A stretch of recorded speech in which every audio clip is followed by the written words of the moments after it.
নমস্কার, কেমন আছেন সবাই? রেসিপি বাই শ্রেয়মস মম চ্যানেলে আপনাদের স্বাগত জানাই। আজ আমি আপনাদের ইলিশ মাছের পাতুরি রেসিপিটি দেখাবো।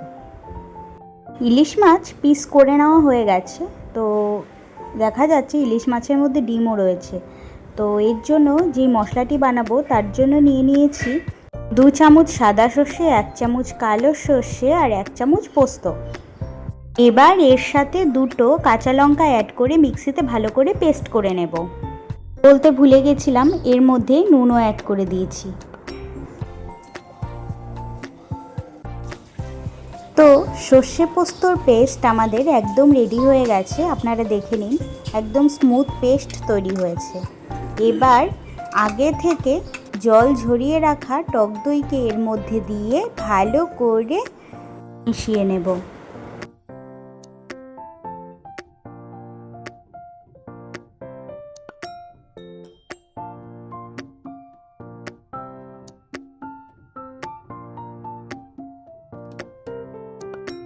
এবারে মিশ্রণটিতে দিয়ে দেব 3 চামচের মতো সর্ষের তেল।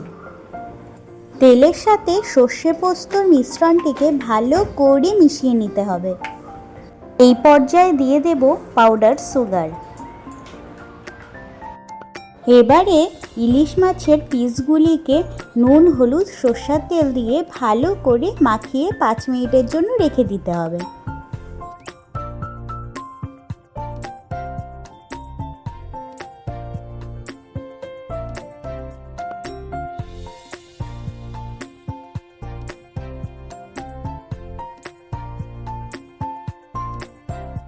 এবারে একটি ফ্রাই প্যানের মধ্যে কলা পাতাকে ভালো করে সেঁকে নিতে হবে। কলা পাতা নরম হয়ে গেলে ভাজ করতে সুবিধে হয়, সে কারণে সেঁকে নেওয়া হচ্ছে।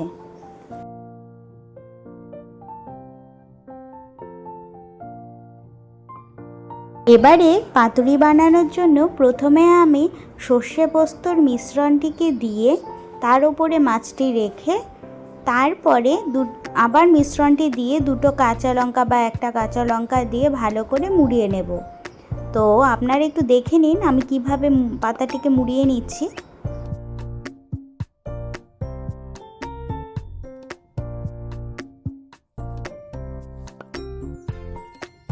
আপনাদের বুঝতে যাতে কোনো রকমের অসুবিধে না হয়, সে কারণে আরও একটি পাতুরি আপনাদের সামনে বানিয়ে দেখাচ্ছি।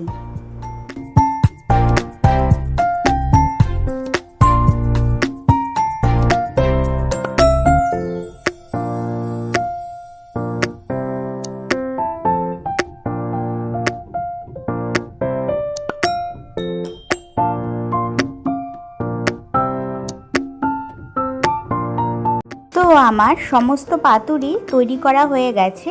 এখানে 5টি পাতুরি আমি তৈরি করতে পেরেছি।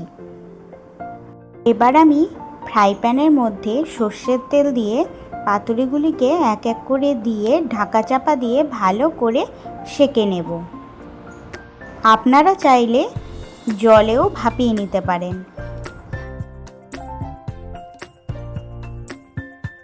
এবারে ঢাকা চাপাটি খুলে পাতুরিগুলোকে উল্টে পাল্টে ভালো করে ভেজে নিতে হবে।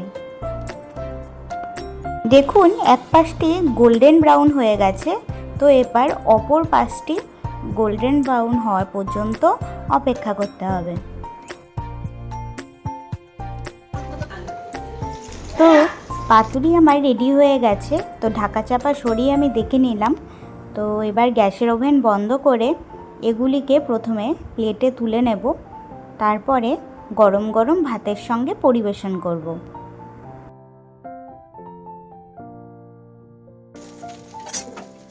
খেতে অসম্ভব সুন্দর হয়েছিল, আপনারা একবার এইভাবে ট্রাই করে দেখতে পারেন, কথা দিচ্ছি ভালো লাগবে।